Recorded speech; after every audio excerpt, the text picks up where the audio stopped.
Napanaginipan mo na ba ang isang mahal sa buhay na pumanaw na at bigla kanyang yakap? Maaaring mahigpit ang yakap, puno ng pagmamahal, o tahimik lang kayong magkasama. Pagkagising mo, para bang napakatotoo ng nangyari at hindi mo maiwasang isipin ang kahulugan nito. Pero ano nga ba talaga ang ibig sabihin ng ganitong panaginip? Unang kahulugan, miss na mismo ang taong pumanaw. Sa totoo lang, ang ganitong panaginip ay kadalasang sumasalamin sa matinding pananabik at pagmamahal sa isang taong wala na.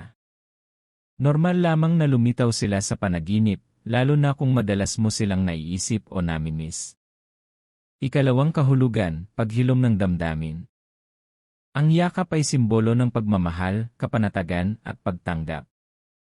Maaaring ipinapakita ng iyong isipan na unti-unti ka nang naghihilom mula sa sakit ng pagkawala at handa nang magpatuloy sa buhay habang dala ang magagandang alaala.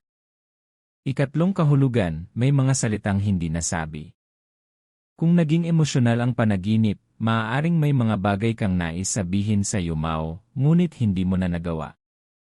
Ang panaginip ay maaaring paraan ng iyong isip upang maiproseso ang mga damdaming iyon. Ikaapat na kahulugan, paalala na pahalagahan ang mga mahal mo sa buhay. Minsan, ang ganitong panaginip ay nagpapaalala na ipakita ang pagmamahal sa mga taong kasama mo pa ngayon. Hindi natin alam kung kailan magbabago ang lahat, kaya mahalagang iparamdam sa kanila kung gaano sila kahalaga. Ikalima, depende sa nangyari sa panaginip. Importante rin ang detalye. Kung nakangiti ang yumao habang yumayakap, simbolo ito ng kapayapaan at magagandang alaala. Kung pareho kayong umiiyak, maaaring may matinding lungkot o pangungulila ka pa rin. Kung may sinabi siya bago ka yakapin, subukang alalahanin ang mensahe, dahil maaaring may personal itong kahulugan para sa iyo. Kung ayaw kanyang bitawan, maaaring nahihirapan ka pa ring tanggapin ang kanyang pagkawala. Sa totoo lang, walang matibay na ebidensya na ang ganitong panaginip ay literal na mensahe mula sa yumao.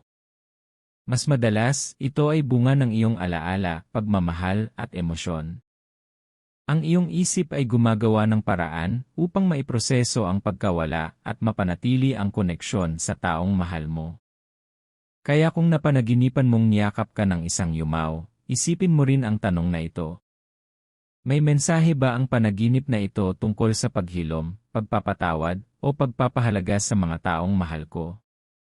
Kung nagustuhan mo ang video na ito, huwag kalimutang like, share, at subscribe sa Dream Signs para sa mas marami pang kahulugan ng panaginip.